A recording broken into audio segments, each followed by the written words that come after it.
Hello and welcome to Audiovisual Cultures, the podcast that explores different areas of arts and culture. I'm Paula Blair, and in this special episode I have the privilege of presenting memories of artist Sally Madge, who we sadly lost in November 2020. Sally was a prolific practitioner, educator and mentor across many approaches to making and working, who was embedded in the art world in the north of England. As I mentioned later on, Sally featured in episode 40 of this podcast, and that episode is linked in the show notes, as is the repository of the oral remembrances from some of Sally's friends and colleagues that you're about to hear. Just as Sally presented a portrait of herself in episode 40, we have attempted to produce an oral collage of our memories of Sally, her transgressiveness, her supportive, encouraging way, her mischievous presence, her energy, her intellect, and what she has meant in our own lives and our ways of working. The voices you're about to hear in order of appearance are Alexandra Hughes and Ditte Elly Goard, Simon Murray, Richard James Hall, Claire Ward, Adam Phillips and Joe Woodhouse, Ruth Scott Blackson, Ilana Mitchell, myself Paula Blair, Sandra Johnston, and finally a poetic prose reading from Michael Tucker. My huge thanks to each contributor and to Sally's partner Tom Jennings, who is making tremendous efforts to ensure Sally's legacy and has been instrumental in the production of this episode. I would like to dedicate this episode to Tom as well as to Sally. They were quite the team. For those of you listening who knew Sally, I hope the memories to follow will raise some smiles. And for those of you who didn't know Sally, I hope this provides some motivation to look at her work, and links for some of which are also in the show notes. I will now hand over to Alex and Ditte to lead us in remembering Sally Madge.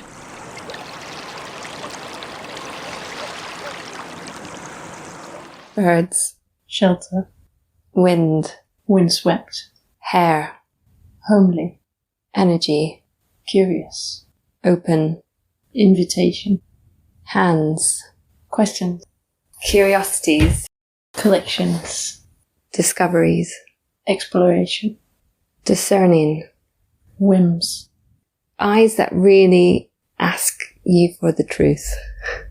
Friend. Warm. Kelly kettle. Visceral. What does that mean?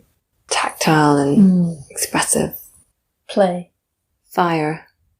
Picnic. I keep thinking like black. I don't know. She wore a lot of black, didn't she? Style. Style, yeah, that's a better word. Style. Easy. Equal. Opinionated. Discursive. Free-spirited. Plants. Lots of plants. Laughs. Memory. Encouraging me to relax. Reassurance. No boundaries. Feisty. Strong. Celebration. Empathy. Empathetic. Intelligent. Kitchen table. Tea. Clay from the cliffside. Sweeping her hair back from her eye. Thinking. Busy. Talkative. Caring. Thought-provoking. Rule breaker. She always made me feel like I worried too much about doing what was the right thing. I remember her saying once, the older you get, the less you care. You do more of what you want. I had the same feeling with her, that the best thing you could do was let go and not care what other people think. I think she said, like, just don't give a shit. Yeah. Plain and simple. Yeah. She said sometimes it gets into trouble, but you just have to say what you think. That reminds me of the time where we technically broke into her old home in Cumbria. Yes.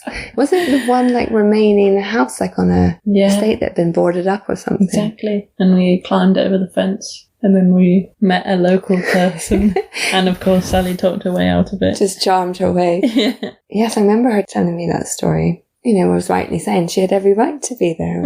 She didn't understand why it was fenced off. Typical Sally.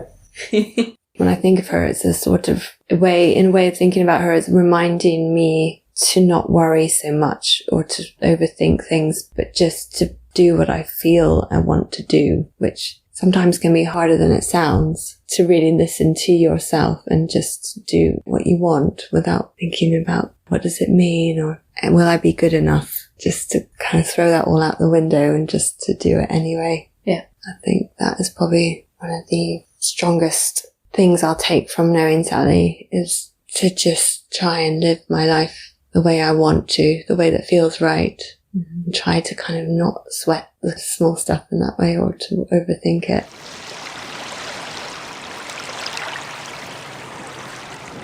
I'm Simon Murray, and I'm responding to the invitation from Tom and Paula to contribute a short podcast to these various commemorations. It's a stuffy word, really. Remembrances of Sally. And whilst I'm delighted to do this, it's taken me a hell of a long time to think what I would say and how I would do it.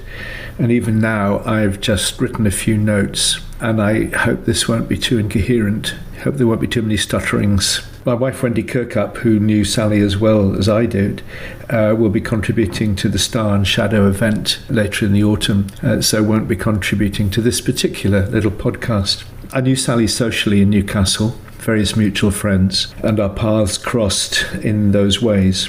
But we also taught together at the University of Sunderland between 2000 and 2004 and bonded around that experience. It wasn't a dreadful experience for me, but I never felt fully sort of signed up to the more sort of conventional practices that were being taught on that programme. And I think Sally was the same. I came from a sociological, cultural studies and theatre background, and Sally from the visual arts. But we met and engaged through performance, through experimental theatre, in all its weird and myriad possibilities. I left the Northeast, where I'd spent much of my adult life, from being a student in 2004 to take up the job of Director of Theatre at Dartington College of Arts. And it wasn't until I moved to Dartington that I fully realised how much our territories of interest overlapped. And once again, I kind of regretted not articulating that or enjoying that overlap of interest when I actually worked with Sally at Sunderland. What I particularly appreciated about Sally's work was its playfulness, making the everyday, the unregarded and the ordinary extraordinary. Her lack of interest in the commodified world of contemporary art. Lack of interest is a bit mild. Sometimes it verged on contempt, I think.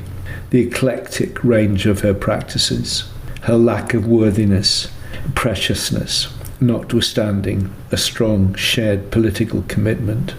I'm not sure if Sally ever saw or encountered Tadeusz Kantor's work. She would, of course, known about Kantor. But I sense a strong connection and affiliation between them through found objects, the everyday, through collage, assemblage, or what Kantor called emballage, through rubbish, detritus, through quirky humour, and an ultimate political commitment, a commitment to make the local, the particular, national and international. And of course they both, unlike myself, came from a background in visual arts. I checked out a few of my notes on Kantor, whose work I teach at the University of Glasgow, and there are a couple of quotes I want to refer to here. And in a book, the writer says running through Kantor's entire oeuvre was his fascination with what he called reality of a lower order. And Kantor says, a lower order which continuously demands that I examine and express issues through base materials, the basest possible materials that are poor, deprived of dignity and prestige, defenceless and often downright contemptible. I like that, downright contemptible. I do see connections here with what I understand to be Sally's art practice. And sadly, because I was away from Newcastle for the last 17 years, much of her more recent work I never really saw or encountered. I think the last time I saw Sally was at her wonderful 70th birthday party celebration in Tynemouth at the sailing club there. And around that time we had some exchanges by email and in conversation about ruins. And this was in relation to the book I was researching and writing, which ultimately was published last year, and it was called Performing Ruins. And the connection particularly was the shelter that she first erected on Lindisfarne in 2002. And then its regular ruination, either through natural or human forces. This fascinated me. And Sally's retrospective designation of the whole story and the whole shelter as a public artwork and as site-specific installation tickled my imagination. I so wish I'd written about this in the book. I was going to, and then for various reasons, it didn't find its way into one of the chapters. I regret that a lot. There are so many conversations I wish I'd had with Sally. I sometimes have them in my head, and occasionally rehearse them when I'm walking the dog. I loved her spark, her humour, the grit in the oyster, and her playful refusal to accept the boundaries of art and performance practices. Her disinterest in the labels of community art or socially engaged practice.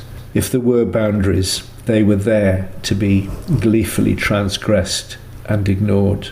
I love that and appreciated that about Sally in her life and in her work. I just want to finish with a couple more quotations from Cantor, which somehow connect, not in a very literal way, but connect with Sally and her death and what we all feel about that.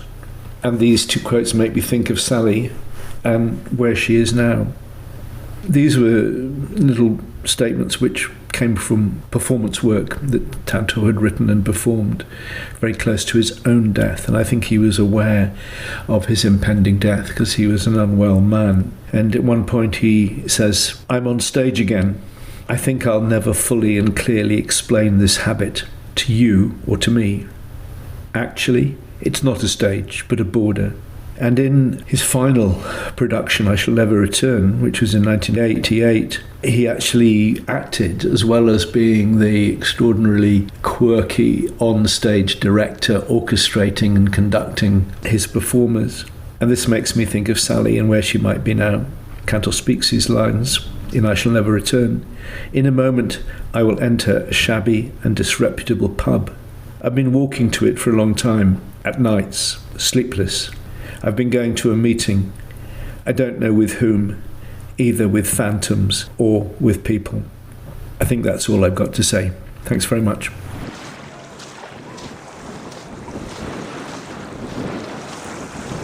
I've seen Sally about because I was friends with Carol Luby, first of all. I think the first time we got introduced properly and actually started talking was she was doing some artwork at the Lytton Phil where she was gathering like the dust from the library itself and putting it into little bags and just discussing what will this dust be constituted of? Will there be fragments of meteorite, book dust, skin, all that?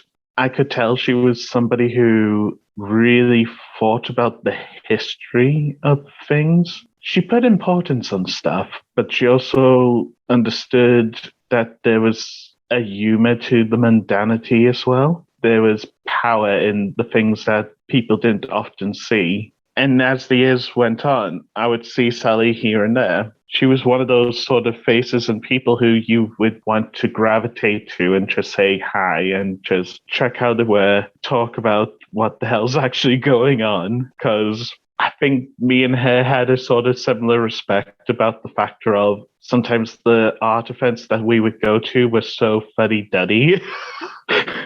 One of the performances that I really remember her doing was the one where she would have the lint roller. And here she was, dressed in her usual sort of like black trousers, black jumper, but she also had like a white coat on. And she would ask people who were wearing like certain like knitted fabrics or whatever, she would actually ask if she could roll the lint roller on and have it as an actual sort of piece of evidence of what people carry with them day to day on the surface level. Goodness me. It's so subtle and so minimal, and yet it has so much impact on what it actually holds. One of the times I did see her do this, she was in like the more obscure end of Baltic 39, near the stairway, near where the restroom facilities was. And I never saw her complain about anything like that. I think she enjoyed the subtleness of things. She just enjoyed herself.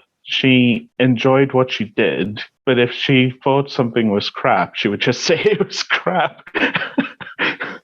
Another performance that I think I remember her doing, it was a Lorna Simpson symposium about memory. And I think they actually have videos of this on the Baltic website. And she was exploring some of that surrealist element of performance and memory. She was even discussing her interests in Freud and the Freud Museum and the objects that were occupying the museum, and how even subtle interventions could do so much to change an environment. And I think Sally was like that. She's known for her installation work. She's known for her work as an educator. And she's one of those artists who I think she should have been given more credence in her time. But she was happy actually being slightly in the background for people to discover happenstance, really. You turn a corner and suddenly you're encountering a Sally Madge piece of work. And I know when I was helping her out with the school workshops and all that, one of the first things I would remember waiting for her for was sitting in a kitchen, actually looking at like an RSPCA bird clock and just being intrigued by it. And we would just sit at this kitchen table and just chat with a cup of tea and then get ready for it to go out.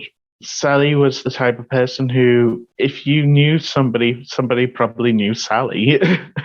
I've got a good friend of mine who had her as a teacher, and she said she was one of those teachers who just told you to keep going because she recognized that you had the talent, as well as just being this inspirational artist who I really admired, and also being my friend. I think she took turns with some of us being mentor. I think that was part of her gift in a way, was the sense of she can see potential promise in people. She would try to pull it out ever so gently just to like make you see that you're not just what you think your limits are. I miss Sally. I really do. And I think Newcastle will be lacking from her absence. But on the other hand, I'm hoping that her legacy throughout the people in this city and the region and beyond will extend further out.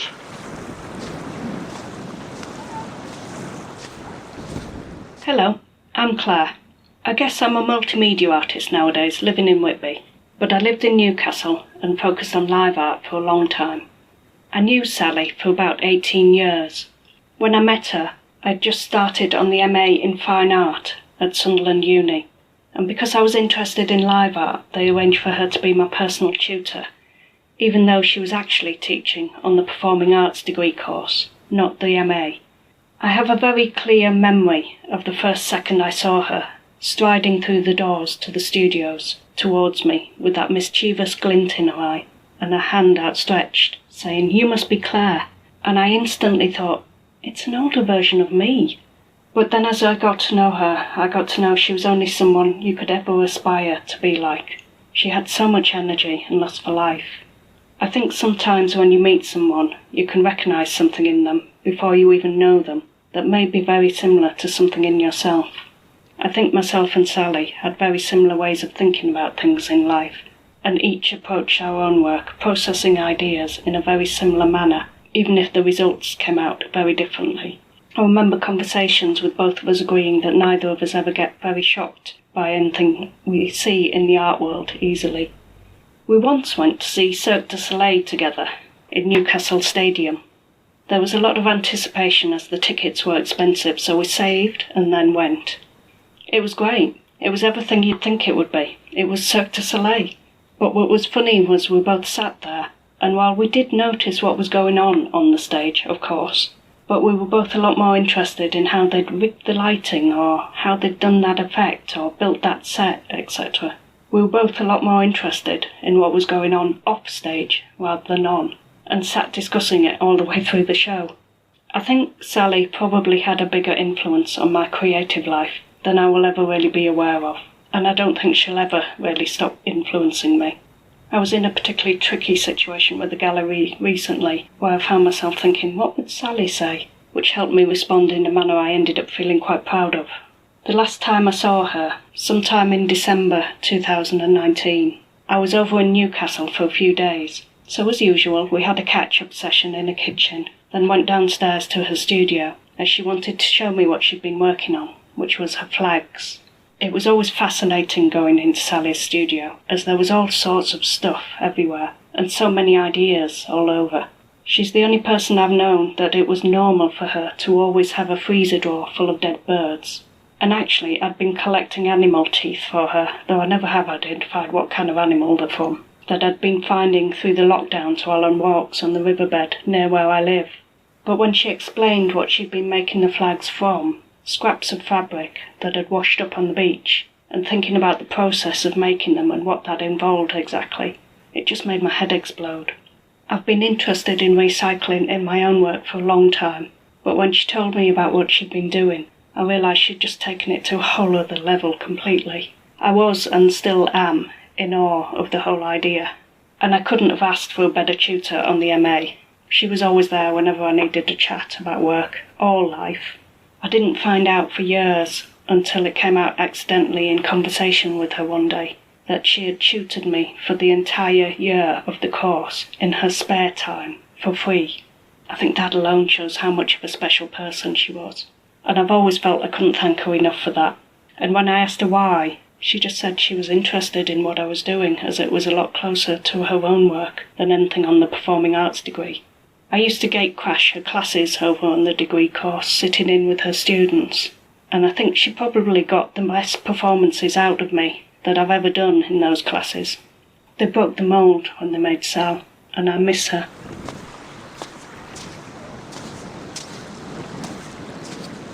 So my name's Adam Phillips. I work with Sally on the foundation at University of Sunderland. I think I started in 2009, and then I think Sally asked me to document some performances, and from that point I did quite a lot of kind of collaboration with Sally, especially around some of the Lindisfarne shelter things, 2012, 13, 14 maybe. Yeah, my name's Joe Woodhouse. I'm trying to remember the year that me and Sally both worked together, but it would be a couple of years before Adam on foundation, I guess. I went in there to teach initially, then I became the course leader, and Sally joined us, which was amazing.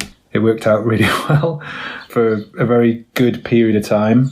Sally had obviously worked at Sunderland for some time before that. In actual fact, I think she might have retired before she even joined the foundation. Yeah, she was working on the performing arts degree. She worked on performing arts and taught into different modules, and taught on the foundation prior to that as well. So, and used her ceramics at some point as well, I think. So she'd taught in and influenced a lot of different courses and was really adaptable. And I guess to a certain extent, this is why she was such an asset on the foundation, you know. But obviously, there's a lot more parallels and a lot of reasons that, I mean, she influenced the course, and the course was a very good match for her as well. Yeah. I think when I started, it was, because I was doing my PGCE, so that's when I first met Sally. It was as doing teacher training and not really knowing what you were doing. But it was really nice to have a range of different people with all different expertise. But yeah, Sally was really helpful and encouraging. The students listened quite a lot when she spoke, it seemed, from my perspective, teacher training, sort of new person, when I remember. And then I'd sort of listen as well. She would just sort of quieten the room with whatever she said almost. Well, it was really nice with Sally. She wore her authority very lightly, and I guess it was naturally born from a lot of experience, and she was an amazing teacher as well. That was the thing she could maybe touch on a little bit, because we're thinking about some of the projects she's been involved in, but her ability to take on different roles as she would push students when needed, or certainly be hugely empathetic when needed as well. And we were also talked a little bit, didn't we? I mean, we were all at different stages of our teaching arts practices and all of that. And the nice thing about Sally was she was hugely respectful, open to new ideas. Loved that conversation, you know, the conversations in the staff room, how we developed projects together and reflected on what we'd done. We did an awful lot of team teaching at the time. And you're right, you'd sit down with Sally and a student, and they would listen to Sally, and you could almost... There was a nice dialogue, wasn't there? You'd offer in what you could, and often it ended up being a conversation between the staff, and the students would hopefully get swept along with one or the other or both of us. But it was a really nice way to show students that we weren't really, hopefully we're still not, you know, the sort of course where, you know, it's our way or the highway. It's there's lots of different approaches you can take. The best thing is to have a discussion about those and see which one excites and motivates and connects. And Sally was obviously a huge asset as an artist, bringing that restless kind of imagination and multidisciplinary approaches and a real interest in different things as well. I think, sort of one thing perhaps I learned or attempted to take on board from Sally was just being interested in what other people are doing and really listening, and the participatory nature of that. Yeah, I think I remember in those sort of team teaching tutorials that it was just very clear that she was really skilled as a communicator, and she would take her time with them. And it was I think maybe it's like different to now, that there was maybe more time to allow those things to unfold. But Sally was really good at kind of allowing space and supporting students. And it was amazing sometimes to watch how much she might get out of students in a way that I feel that sometimes I definitely learned from that, kind of taking your time and trying to find out more about the students, being engaged with their personal circumstance a bit more. And I think she was that personal circumstance, that empathy. Empathy isn't just put you and kind of really getting to the nitty gritty of what is stopping people from moving forward, and kind of really being prepared. And I remember being quite direct about it. I remember sitting down with one student who was clearly quite annoyed at sort of having the tutorial or something wasn't right. And I just remember, I was very new to the game, so I didn't quite know what to do, but I just remember Sally going, I'm sensing there's something between us that you're not happy about. She really actually managed to really diffuse the situation through directly addressing it. And I think that's something that a lot of teachers aren't great at, directly speaking to students, actually. And that's what she was really talented at a lot of the time, was this direct, articulate but empathetic communication. Not in a confrontational kind of, in a way, in a very human. And unsurprisingly, I think that the work, perhaps, that naturally on the foundation we kind of end up working with some students more than others, but certainly the ones that got to work with Sally, they were really invested in their own work. And the critical thing with foundation, probably critical thing on degrees as well, particularly on foundation, you're coming from school and there's a lot of expectation when you come to FE or HE. You're kind of coming into this studio environment. We're trying to encourage and open students up to experimentation, but obviously that's an intimidating, quite fearful thing for a lot of students, all of us really, coming from school with those sort of inhibitions, and particularly young people at a critical stage in their development. She was really good at finding out or seeing where, didn't have a problem with discussing and identifying with some of those inhibitions and anxieties. And I definitely learned a lot from that, in that how important that is to understand. Taking that into the conversations you have with students. She was very, very good with young people. She had a very, and people at different stages as well. We had very mature students at the time as well, didn't we? It was fun, wasn't it? I think she managed to really bring a sense of fun and mischief to the place in a way that led to some really interesting student work. And it was almost like we want to address those things so you can enjoy. That's what we all want. So it was, don't want to sound like it's very earnest. Essentially, she was definitely aimed to make it enjoyable. Naturally, there was certainly more performance, sort of like more student performance work and things that was kind of being mentored by Sally as well then, and there is, perhaps we see on the foundation today without Sally. I think we sort of influenced the way we think around teaching and those sorts of roles, and teaching and learning really, but like the kind of different roles people assume. But it was more explicitly addressed when we developed a project with Sally around these interests. So remember, we called the project Gameplay. We developed a project for foundation students, which are cross-disciplinary, but Gameplay as a project was really about, the students have tried different things, tried different subject areas. It was really around basic strategies that you establish as an artist or designer in the studio to explore and to extend ideas. So it might be anything from setting yourself a few rules around the number of drawings you're going to do in a particular day, to setting yourself more performative strategies to see where they might lead in terms of the sort of outcomes that you might get. There's a lot of different artist research, and of course you think of things like performance artists such as Bruce Nauman, or all sorts of strategies, really. Fluxus artists. I mean, it brought in a lot of things that Sally was really important to Sally's own practice, so we developed a project around that. And to initiate every project, we did a series of workshops, which perhaps you can say more about these. You could Do you want to say what you did for yours, Adam, or what Sally did for hers? As a team, we designed a series of sort of half-day games, and the students went from space to space and worked with a different member of staff, and we all kind of roughly, I think mine was like a puzzle game using audiovisual sort of projectors and computers and word puzzles and that, and then there was a dressing up game. Do you remember what yours was, Jared? I can't remember. We've been looking at, but we also are aware that there was a bit of a myth around Sally's one, which we both mine. But neither of us actually saw it, did we? No, because essentially what happened in this room, we were obviously teaching we elsewhere. saw people coming out of the room. But we saw people coming out of the room traumatised by it. And we know that it's in a positive way. Essentially, it was a game to do with power play, from my understanding. And Sally sort of essentially brought the students into the room and tried to see how far they could be pushed before they'd be pushed back. They sort of push back in different ways. Understanding of it was that she had some sort of official overcoat or lab coat on, maybe it's a clipboard, and perhaps a series of instructions. Slightly officious sort of appearance. I know this because I've also heard Sally take similar strategies out. It's definitely something I'm familiar with as well. I know she's done this on the artist teacher course, where this kind of taking on that role. So her instructions to the students, I think, might have started relatively mild, but they would, being in the position that they're in, enact or follow out some of these instructions. Be willing to follow. Until they were beginning to question the validity or the sense of what they were being asked to do, or where it might lead.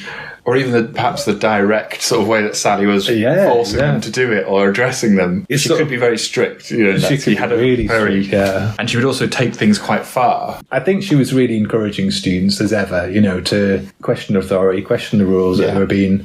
Question the brief, question like what they were being asked to do.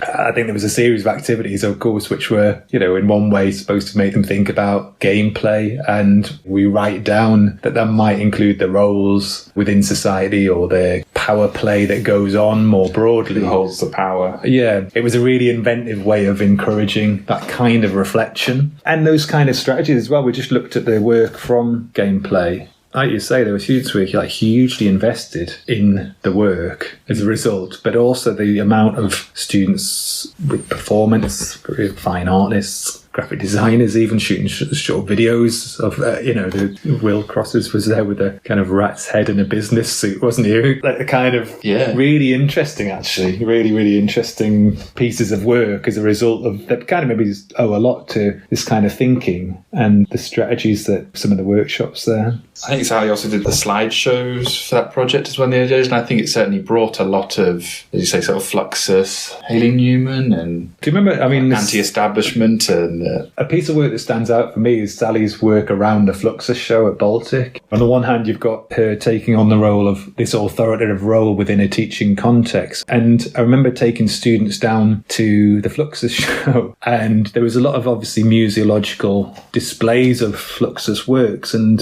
Sally had been given license by the Baltic or asked by the Baltic to develop performance pieces around this. You went to one in the evening, didn't you? But for this particular piece, I remember Sally had a cleaning trolley. The lab coat again. And the lab coat again, yeah, but more like a cleaner. Like she was kind of almost, for some of the visitors there, she was completely invisible. And for the students to go and see this show and then to see their teacher come out of the peripheral vision of a cleaner, and suddenly like performance pieces might have involved, in my memory, polishing the cases for particular periods of time, or again cordoning off areas so that the people who visited the show could only see certain bits of rather officiously. Suddenly you can't go in there. So there was kind of parallels with what she was doing in the studio and in the teaching. There's a nice photo, I think, of I can't remember which Fluxus piece it is, but it's got a very large sort of projected bottom and the sort of show reel of things like that, and there's just sort of Sally sort of dusting this sort of projection of this bottom sort of quite profusely for quite an extended period of time. Yeah, I should have enjoyed that. The crux of all of this, I guess, is the way that dialogue between yourself as an artist and a teacher, I think, and the dialogue between a teacher and a student, and I think all those sort of roles, and I think that was something we all took a great deal from, wasn't it, really? We set up a studio for staff alongside the students. Sally was working there as other staff were, and things like even the press and the kind of proximity of your work to students, I think, was something, and the importance of that, it was something very easy to see within Sally's practice. she didn't differentiate too much between those things and kind of really encouraged those crossovers a bit. Did you ever do, I really liked that ceramics workshop she used to do as well, when it was essentially like build a utopia. So it just was a real nice one, because I think ceramics so often has this focus upon making a pot or a vase, and kind of how to do that and the technical prowess of throwing and things like that. And she kind of turned it on its head and put the material as a way of sort of exploring really quite magically large, interesting ideas. And the students would take the wet clay and start building a building or a home or a house or a person or a character. And then these sort of giant maquettes started to unfold from everyone. And naturally a debate. And in the end, I think it all just goes in the bin rather than gets fired and sort of kept in the way that you might expect for a ceramics project. I don't know Sally's teaching history at all, but this childlike play and in a way not activities where you put aside critical judgment and you're not really, she's really good at that, you know. And I think on foundation those kind of, and for artists as well, I mean, it's a really important thing to do, isn't it? Quite often when you want to start something, start. And Sally was a meticulous sort of like ceramicist, you know, the things she made were so thoughtful and carefully constructed that workshop almost seems like, oh, we're just going to chuck it in the bin at the end. But so much byproduct and so much other stuff comes out of some of those approaches that was being explored. And the students, again, the student voice is amplified and encouraged to the point where they're just absolutely having a howling time. It was a real, the period of Sally being there, my period of time working with Sally and her time on foundation that I know about was between the basement at Ashburn House, which you may have joined us for some of that. No? Not quite. Well, we moved over very soon to St Mary's, which subsequently became the Northern Centre for Photography and now is an office building. But it was a fantastic period of time because we had this kind of independence from a wider institution. And you had a building to house it in. And we had a member of staff who had already retired and gelled so well because she had this great sense of fun with all these, there's me in the middle and you emerging from teacher training. There was a real, if we look back, it's quite a nice period of time because it's a real, you want to see that kind of exchange and people questioning things at different points. She didn't take things too seriously. Probably she was able to really sort of invest in the teaching, wasn't she? Which isn't always the case. It wasn't to say she was not invested, but the complete opposite. Really invested, but not bogged down with institutional things. And I think the foundation created a great space. Well, I feel, it was a really enjoyable period for her. And it's a shame it was drawn to a close because with staffing changes, she ended up no longer working with us, which was a real shame. I don't know how many years she'd come back out of retirement for us, but they were amazing. Amazing period. We were reminiscing about the trip to Barcelona. Oh, God, yeah. Which, I mean, obviously, trips are lively times anyway, but there was that one where we were saying that there was complaints from the hotel managers about noise, and we realised that it was actually Sally and our colleague Hilary. It was the people making the noise. Coming back from a night out. It was definitely the trips or those memories that you go back to is that trip, and finding those two in a sheesh bar in Barcelona having a whale of a time was really good. Yeah, the sense of fun that Sally brought and also seriousness, the investment in things, I think we really got a lot from. Yeah. Hi, my name's Ruth Scott Blackson and I'm recording this from Philadelphia in the USA. There's hardly a day goes by that I don't think about Sally Madge. To say the effect she's had on my work as profound would be an understatement. I first met Sally at Ashburn House, the art studios at Sunderland University back in 2004. I was studying for my MA in Fine Art and she was teaching on the Performing Arts programme. My art practice was heading towards performance and video, so the head of Fine Arts suggested I talk with her. I knew from our very first chat with Sally that she was spilling with ideas, thoughts, opinions, and talking to her for over an hour felt more like 5 minutes. She was so generous with her time and thoughts, and also was able to push me to hard places in my art practice, while still having that kind and gentle touch that was hugely supportive. Coming from a fairly traditional sculpture degree, I didn't really know a lot about performance, but talking with Sally opened my mind to what could be possible. To me, she had a no-fear approach to art and life, and in some ways, that rubbed off on me. I strapped cameras to my body, created peepholes for my drawing performances, and kept pushing with Sally's guidance. Her excitement was contagious, and it felt good knowing Sally was there to ask a question, help me talk through an idea, or just for a chat about anything, really. She got me out of my comfort zone. I remember towards the end of the MA programme, she gave me some literature that was predominantly Derrida related, and one quote stands out that I continue to think about, and even used for an installation I created in 2015 at Eastern State Penitentiary in Philadelphia, where I now live. There is no trace without resistance, and no etching on a surface without pain. For my piece at Eastern State Penitentiary, I titled it No Trace Without Resistance. This was a work where I gold-leafed the walls of a cell which had peeling paint. All throughout the penitentiary there was peeling paint, but there was one specific cell that I wanted to work on. I was thinking was what happens if we keep scratching underneath the surface? It can be very ugly, but if we go a little further, often something magical and beautiful can be discovered. I learned this from Sally. Just today, actually, I was doing a photo shoot, having my photo taken for a project about listening that my husband is working on. While posing for the photo, I was asked, think back to a time where someone really listened to you. Instantly, I was transported back to Sally's kitchen table, where often she sat and listened. She was a good talker too, but she was an amazing listener, a skill that embodies the heart and soul of a person. Every time I go through a hard decision or a challenge in my life, I think to myself, what would Sally do? And it really is a comfort. In the weeks and months after her death, our family would see traces of her all around our home, and we live in Philadelphia, as I mentioned. A garden gnome that she gave Rob and I, my husband, as a present when we first moved in together. It actually now sits in the basement window of my art studio. A china plate that she gave me that I often eat from, and also a penguin puppet she secretly gifted my now 5-year-old daughter Betsy on our last visit with Sally, almost 2 years ago. We called the penguin Sal. When Rob and I got married almost 10 years ago, we asked guests of our wedding to make a card. Each year, on our anniversary, we opened the card. This past year, we opened Sally's. How apt. It was a beautiful crown and a pair of cool paper wedding glasses, spectacles.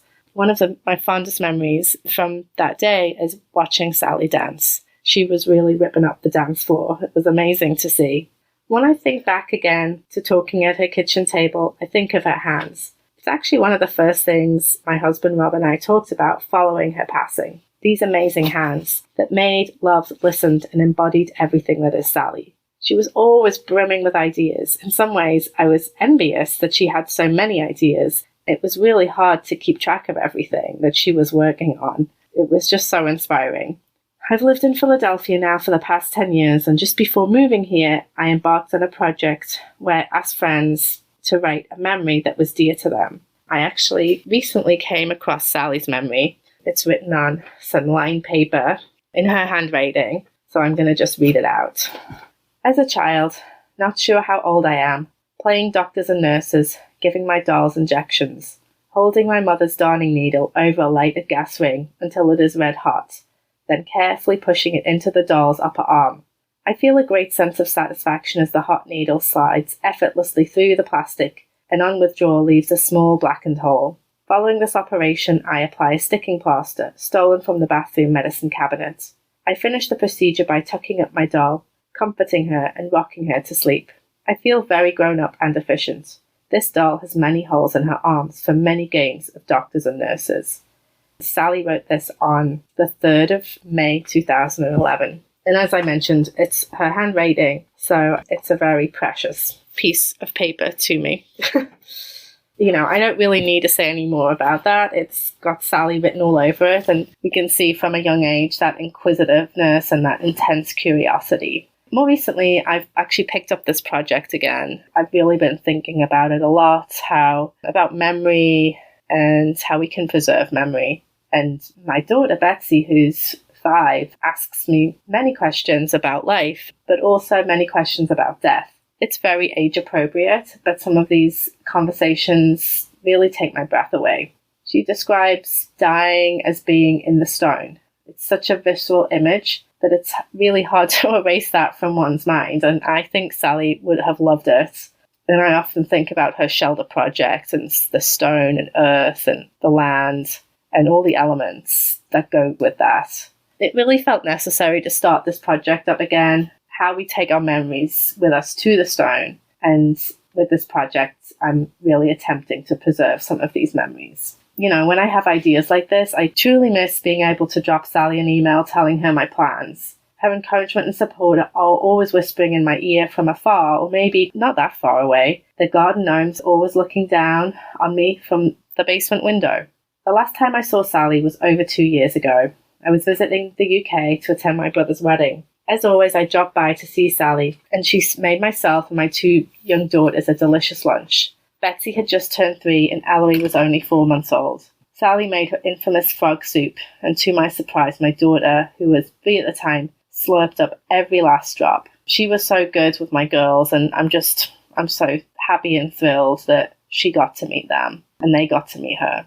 I don't think I ever told Sally how much of an influence she had on me in my work, and I definitely didn't tell her how much she meant to me as a friend, which makes me sad, but when I'm saying this, I also hear this little voice in my head that tells me that she knew. And then instantly I'm transported back to her kitchen, her devilish laugh, and that twinkle in her eye.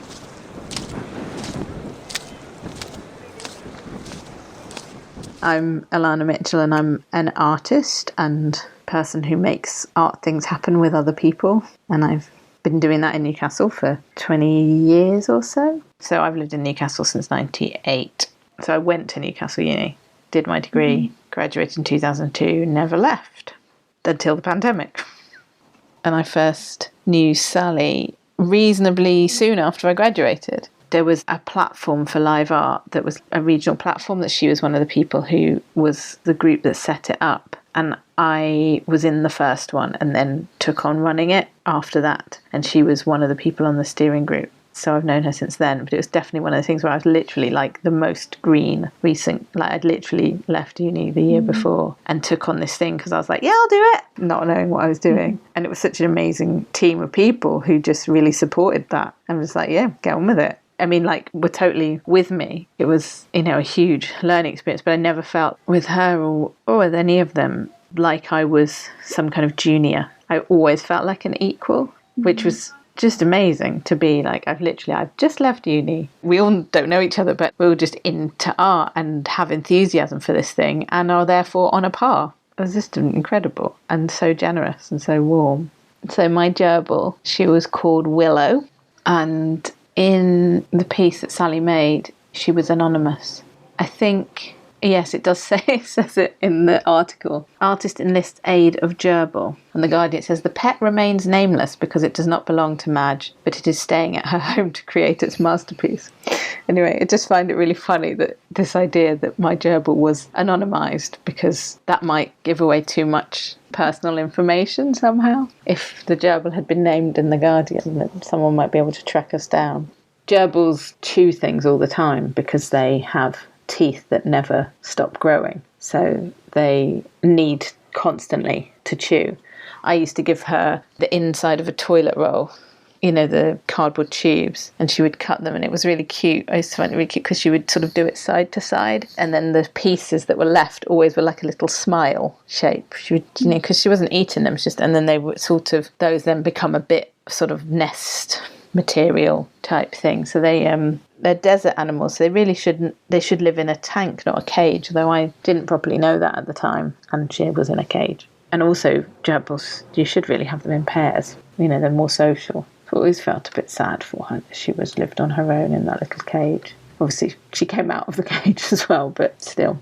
I'm really not sure how the conversation came around that Sally made this connection of like me having a gerbil and doing this work, but it definitely was, I think we must have been talking about it at some point, and I'm not sure which came first. I don't think she was sitting around waiting for someone to have a gerbil. I think that something of the conversations perhaps that we were having about, I don't know if maybe, you know, she might have known someone else who had a gerbil and it just so happened that she knew that I did, but like that kind of thing about how they keep chewing and all of that sort of thing, and like it just must have been something of conversation somewhere along the line.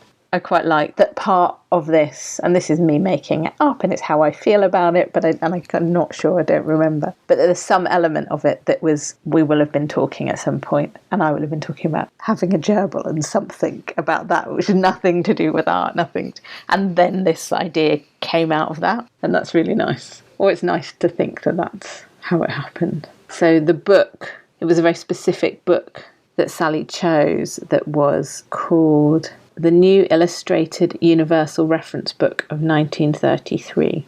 Willow, the gerbil, spent these few weeks just with that as the thing that she chewed up. And she checked that it was okay, that it wasn't poisonous and all that sort of thing. It was a very different way to pulp the paper for your new paper. And then Sally's made other things from the newspaper. So I know that there's some of that exists in her work. It was part of an exhibition at Goard. There's this thing at the beginning about how... So it was going to be in the gallery. It's quite a few years ago. It's 2005. Yeah, so it was going to be that Willow was going to live in the gallery. And obviously someone would have come in every day and made sure she was okay and taken her out, played with her, all that, which could have been me just as much as anybody else because the gallery's down the road from me.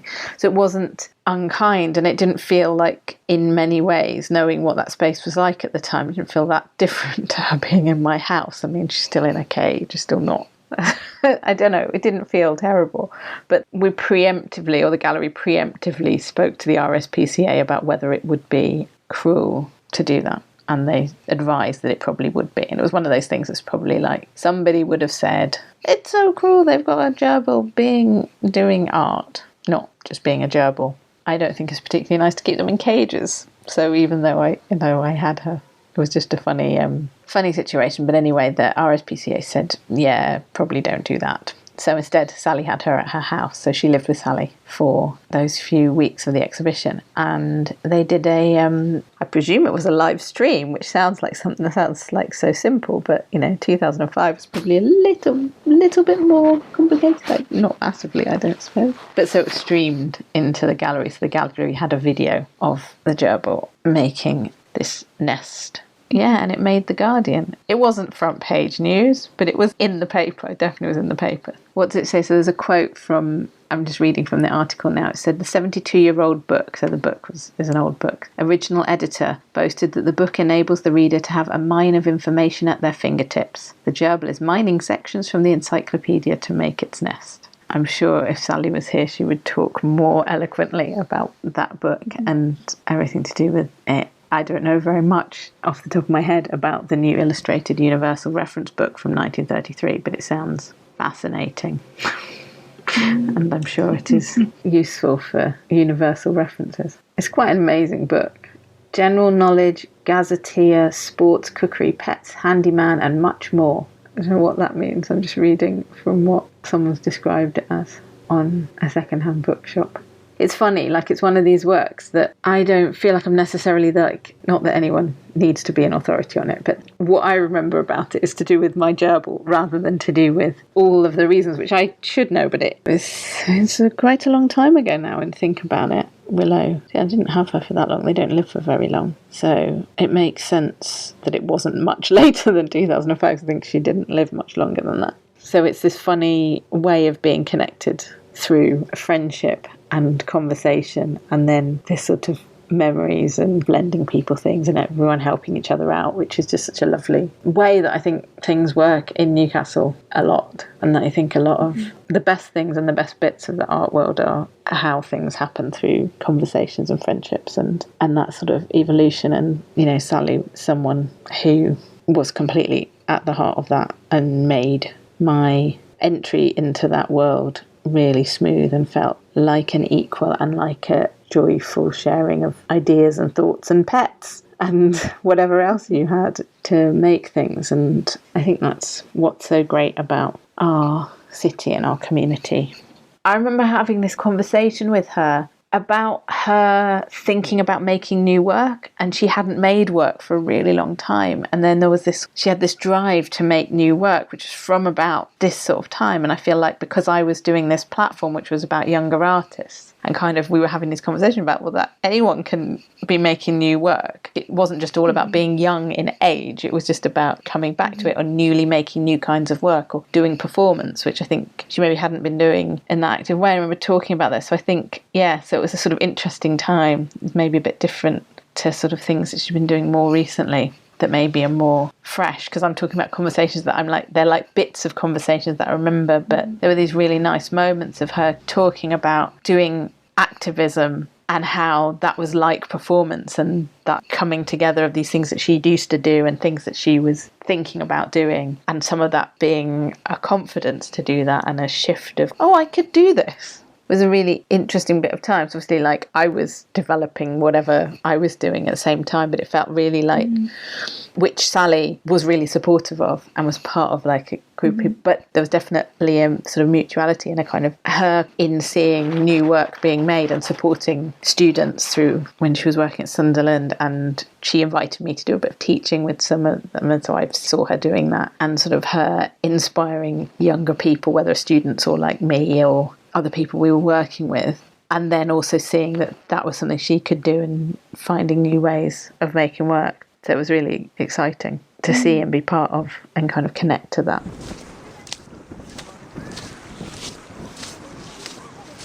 I moved from Belfast to Newcastle in August 2014. And Sandra Johnston was going to be away a lot of that month, doing performances here, there and everywhere, and I didn't know anybody else here. And so she put me in email contact with Sally, because Sally was planning an event that Sandra knew I'd be really interested in. And it was a site-specific screening of Cul-de-sac out at Lindisfarne, Holy Island, the film, and it being made in that location, and getting together and watching it in that location, and being able to see, I think it was Mark II of the shelter was there at the time. So I saw the second version of the shelter. It was weird because I got thrown into this bunch of people I had never met before. And, Sally had emailed and said, yeah, come on, we'll have a road trip and come round to number 4. And it was this bizarre experience where I knew nobody, and this person was inviting me into her home, and I had a cup of tea in the kitchen. And I think that was Sally's method of seduction, perhaps,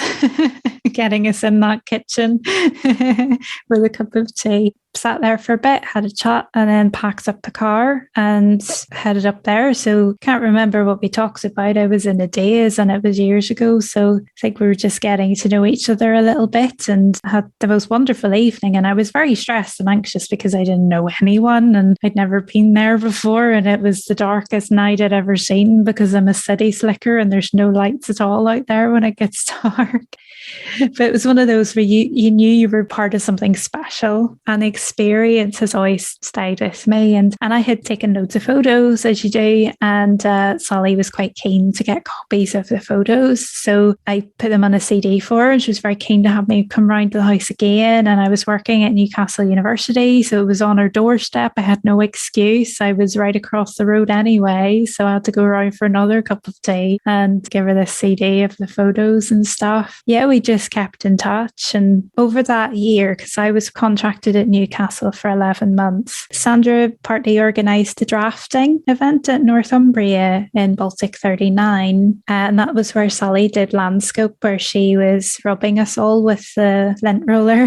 She just chatted away, and she was collecting your stories as well as these physical traces of yourself, because Sally was a collector of things as well. And she was collecting us, it was like she was hoovering us up. Keeping us her own little archive, and our dust and our traces of ourselves, and those forgotten conversations that were not recorded in any way. It was part of the performance. It was part of that live act of collecting those physical traces. She was also collecting, just getting to know you a little bit and collecting your stories. That ephemerality of it all was lovely, but then there was this trace, this document of you on that sticky paper, and she was using French chalk, I think, a dusting of French chalk to kind of just seal them off and make sure they didn't pick up anything else. So it was an act of preservation as well. It's really fascinating. The subtle colours and the palettes and these beautiful abstract works of art that came out of that was great. So, those were the two profound things from the first year that I knew Sally. And then I had to move away for different jobs. So I didn't see her really at all for about a year and a half. And then when I moved back to Newcastle, I wasn't very well for a while, but then we started to see each other regularly in 2019. We probably had seen each other since, but she organised a nice dinner for Sandra's 50th birthday in December 2018. And just got this little gang of us together. together. I never understood this because I just thought, why is Sally Madge? Like, she's the real deal. Why is she wanting to hang about with me for? But she was interested. She took interest in people. And, you know, it was in her suggestion that we spend more time together. And then throughout 2019, we did spend quite a lot of time together. And I felt very close to Sally throughout that year. And that was when, it was quite early in 2019 then, when I was brave enough to ask her, would you do something for my podcast? I'd love to interview you for my podcast. And to my absolute delight,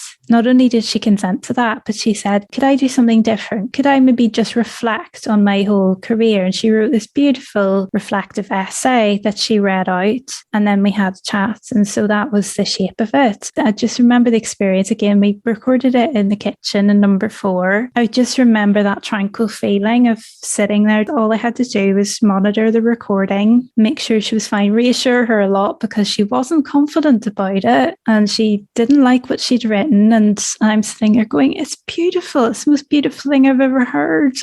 You know, but she thought what she thought and her mind was not going to be changed and all of that. But it's a really gorgeous essay and really informative. And our conversation after it drew a lot more out of it. You know, we really got into a lot of the themes that really emerged in her work. You know, we talked a lot about value, things having value. And she told me about what she'd been doing, about collecting over years and years and years all the bits of fabric that had washed up, you know, on the shores all around these islands. It's my great privilege now to finish off some of that work because there was a lot of it she was actively working on when she died, and quite a lot of things that were almost finished but not quite. And I've had the responsibility, but just a great joy to just finish them off. Don't know if that's what Sally would have done with them, but I see it as a collaboration with Sally that I never got to have when she was alive. I think she had a real profound impact on me because as I was recovering from illness and transitioning really from being quite a theoretical academic to embracing a more creative approach to thinking and doing things and making things and tapping into that part of me where I was always making stuff as a child and I was so into art, and then I just went down a more academic path really as a teenager, and I think Sally really brought a lot of that out of me again. So it's really nice then to be able to see that through a little bit and just assisting her with some of her pieces.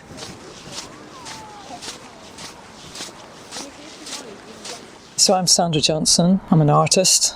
I knew Sally for about 8 years and became part of a community of artists in Newcastle, realising pretty quickly her influence and what an amazing person that she was. But yeah, we connected through art, particularly specifically I would say through performance art and a questioning and a thinking around the purpose of it. Everything that I did with Sally was always about opening the door and trying to create opportunities for others, no matter how modest. You know, seeing yourself as part of a scene, seeing yourself as part of a collective body of people that, you know, you can work to each other's detriment or you can work to each other's growth. I hope that we shared this idea of if you can open something for somebody else on the way, better, rather than this is my project and these are the limitations of it and this is the fee and this is the product. It was very much about how does this expand into the landscape, how does it expand into history, and how does it expand into the present moment of the social space. A lot of our friendship was about sourcing and really working through the materiality of objects and substances. I mean, when I came back from Australia, I was fascinated with ochre, and she actually purified and mined a bag full of ochre for me that she found in the landscape, which was perfect. It was this perfect gift. She handed me like an envelope of about a small shovel full of yellow ochre from the Cumbrian landscape.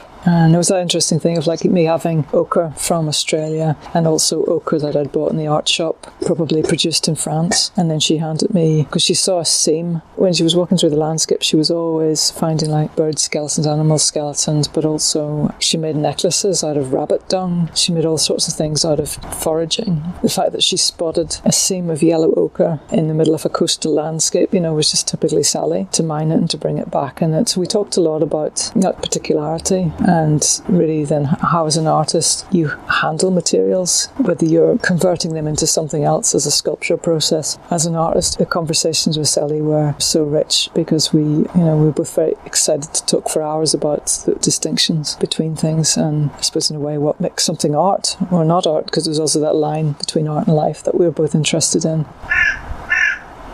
It wasn't just her influence as an artist in the Northeast and somebody having this very strong social identity, but also a very strong feminist identity. And again, a lot of our conversations would be about what it is to be a woman making performance and what it is to be putting your body in front of an audience and the vulnerability of that. Part of her legacy that shouldn't be underestimated is how ferociously she felt about what it is to be a woman and to put yourself forward and to be seen doing things that are willful and awkward and aggressive or absurd or funny. So there was tremendous humour in the work, which is very, very difficult to do in performance. It's actually very difficult to make genuinely humorous work. I think Sally got away with it because it was never cheap. There was always something very mischievous about the way that she would turn the tables on things, including the audience, where she would keep moving perceptions of what was happening. She would quite happily change the momentum or change the tone or change the pace or the attitude, And it's interesting too how she used language, how she used in a way the lecture format. So she's one of those performers where the use of the speech and the use of text was really, really critically important, and I think it was an expansion of her teaching and her sense of being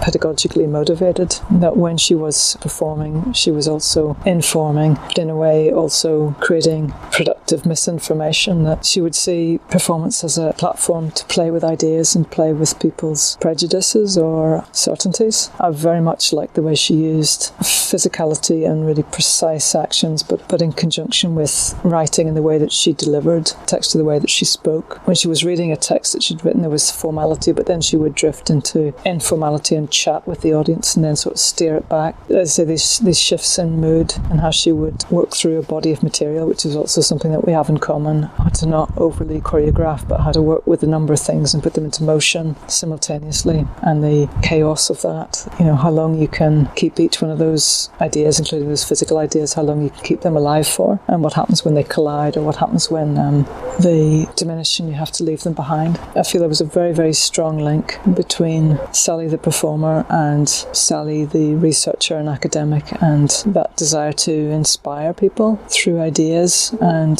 I would say within that there was a very strong feminist agenda that I really, really admired. The work with Carol and the way that they both seemingly brought a carelessness, and almost like, they were so funny and irreverent. When you were in their company, whether they were performing or not, they were just like that. Within that, both women had such a passion and such, particularly with Sally, I didn't know Carol so well, but a sincerity, and that's what I say, like the act of informing and working with difficult ideas was so much there in everything that she did, whether it was a kitchen conversation or a performance or teaching.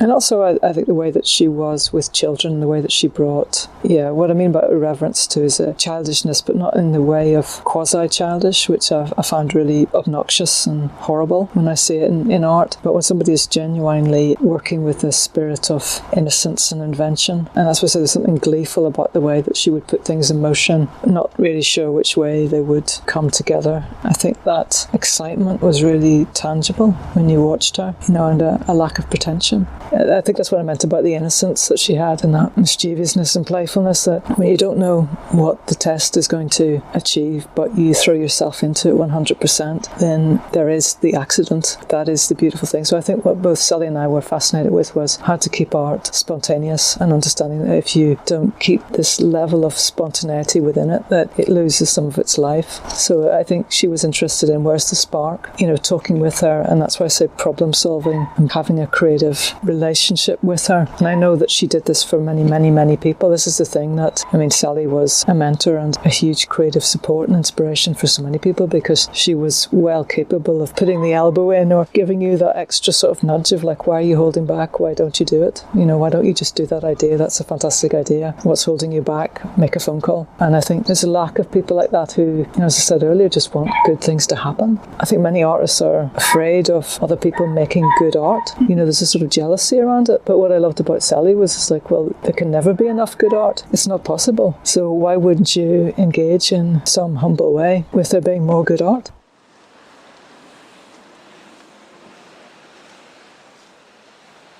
Sally Madge. There she is, a tiny figure in the distance prowling along the tide line, vanishing into the mist. Soon she will appear again at the top of the dunes, sliding down with an armful of collected material. Scraps, shreds whirled down the wind, dried leaves, bedraggled feathers, clusters of dried bladderwrack, canvas strips, cotton offcuts, ripped and crinkled, stained with oily smears, bright plastic shards, rusty orange imprints on bits of tarpaulin, congealed pitch, blue slates, chips of red brick, dark slivers of ply, soggy misshapen cardboard, worn-down fragments of glass, beautifully bent sticks, reeds wrapped in bundles with found bright cord, fluorescent fibres knitted into extraordinary spatial drawings. Sometimes she would trudge towards us, at others she would hurry, her small fast steps in the sand a fading trail behind her, a trace of her urgency etched into the land. She is the figure in the landscape. We note her comprehensive movement about the beach, down to the edge of the sea and back up over the dunes, with people, without people, people moving towards her, people moving away from her, all part of her performance of exploring, finding and making, of interpreting the broad sandy spaces adjacent to the North Sea. She'd celebrate a coil of old rope lugged up from the sea, and there in the dunes come across an elegant loop of insulated wire, perhaps just an inch long. Sally, ever the hawk-eyed collector, alert to every creative possibility, researching stimuli for the future creative actions, and just alive to the delight of finding. She would have us all collecting wood for the fire, and we would return to some previously agreed encampment to lay our wood down. Perhaps she would have already arrived, blowing into her hands, ready to ignite some grass, some tinder to get a blaze going on a winter's afternoon. The mist hanging over the sea, darkness descending, sparks flying in the air, wood smoke trailing away into invisibility. Children like Amy and Lucy delighted at the adventure. Sally would crouch over it in her fur coat, and there would be food, all of us sitting and watching and laughing and talking, and eventually we would all go home the better for it, each of us with our own little collections in emulation of her enthusiasms. Days later, things would appear joined up. Constructions in the yard, tiny arrangements on shelves, fat collages in books, hanging sewn together, the precipitant consciousness that is scattered in the tide line, articulated in combines, in collages, in thought, in art. Other fragments peeled off the world, scraped off the beach, snatched from the tide line, buried in the sand, rescued from the fire, blown by the wind, clutched under her arm, squeezed into her pockets, bundled up with string, jammed in the pages of thickening workbooks. These found poems of fragments, unexpected combinations, books like sheaves, feathers, rags hanging out of the binding. The book of the found, material between the pages, a holding form for experience. This was Sally, the spontaneous, restless performance artist, being closely observed in her practice. Sally as a teacher, introducing us to techniques of al fresco making, engaging with the land, finding an openness about material, a freedom to make, using anything to hand, collaborating to find meanings and expression, surprising alliances and alignments, juxtapositions and overlaps, generating metaphor and narrative. Sally, a tide line in your studio, offering findings, making urgent revelations. Look what I've found, indexical gestures. Look at what is possible. Theories pulled from the sea. All this from where we have walked, where we have been taken, hearing the waves sweeping over the sand, seeing the shag flying low over the cold North Sea. And it is all spreading outwards through you, flooding through your house, the precious, unforgettable 4 St. Thomas's Crescent, and on, through those of us you brought within your compass. A maker, a teacher, a performer, a deviser of activities, happenings and events, constructing landmarks out in the North Sea borders, asserting the principles of land art, engaging openly, watching us, encouraging us. Children converged on her, ready to receive her praise and commentary for their own making. Back in the kitchen around the table, celebrating with conviviality the air of the North Sea and the moors and the rivers, with a glass of wine, shared food, inclusive talking, no one outside. Everyone gathered together around Sally, around her table, around her mind, around her making, milling in her passions, an inspiration to all of us, a polymath, a mentor, an artist. Sally Madge Rivers.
Imagine a moderate offshore breeze when the tide begins to wane, with the lapping of tiny waves blown back against the grain.